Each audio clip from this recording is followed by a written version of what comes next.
তো সে আমার গোপন অঙ্গ কেটে ফেলেছে। সমাজে রয়েছে অনেক ধরনের নেশা।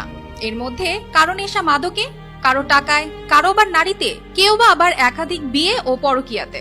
এমনই আসক্তদের একজন মোস্তফা কামাল। দুঃখজনক হলেও তিনি পেশায় একজন স্থানীয় মসজিদের ইমাম। থাকলেও স্ত্রীর গোপনাঙ্গ কেটে নেওয়ার নজির অনেকটাই কম। কিন্তু এমন কম নজিরের লোমহর্ষক কাণ্ডটি ঘটিয়ে বসলেন টাঙ্গাইলের ঘাটাইল উপজেলার ১৩ গ্রামের মোস্তফা কামাল। পরে স্ত্রীর দায়ের করা মামলার প্রেক্ষিতে তাকে রোববার রাতে গ্রেফতার করে পুলিশ। সে নেশায় গত ২১ এপ্রিল রাতে সন্তানরা ঘুমিয়ে পড়লে স্ত্রী ইসরাতকে অন্য ঘরে ডেকে নেয় মোস্তফা। পরে তাকে খাটের সাথে হাত পা বেঁধে ফেলে, তার উপর এই নির্মম পাশবিক কর্মকাণ্ড চালায়। আমার হাজবেন্ড ইমামতি করে, যে ঘটনা ঘটাইছে আসলে বলতেও লজ্জা করে। হাত শক্ত করে ধরছে, তখনই আমি বুঝতে পারছি, কিন্তু আমি তো তার হাত থেকে ছুটতে পারি নাই, পা বাইধা ফেলাইছে। তো সে আমার গোপন অঙ্গ কেটে ফেলেছে। অনেক বলছি যে এরকম করেন না, আমার ভয় লাগছে, আপনি প্লেট দিয়ে কি করবেন।